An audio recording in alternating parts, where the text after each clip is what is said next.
Well, Malaysian officials have raided the offices of the law firm that represents Goldman Sachs in the country. The investment bank has apologised for its role in the 1MDB scandal, but authorities say it must pay back the money it helped siphon off from the Public Development Fund.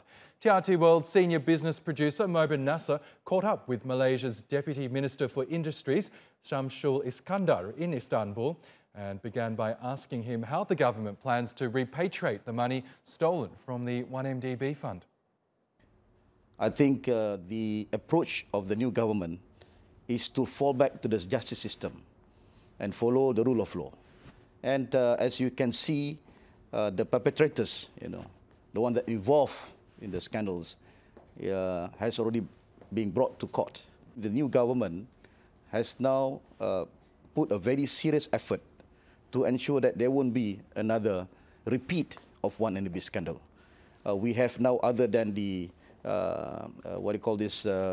anti-corruption commission, we also established the integrity section within the government to ensure that they are being empowered to take action against those who are involved in unethical issues in the government. We need to coordinate with other countries.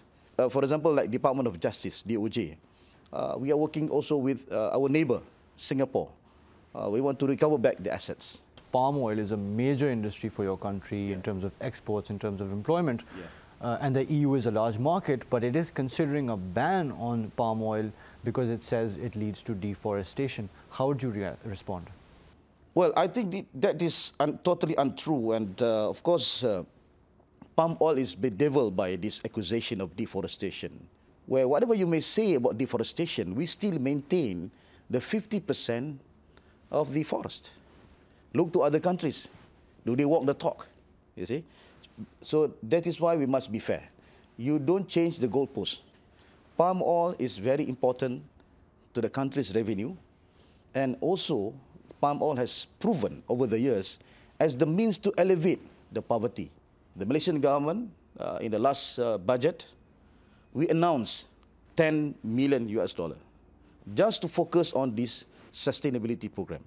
We want to ensure that all the planters have a clear certification under the label of Malaysian Sustainable Palm Oil Certification.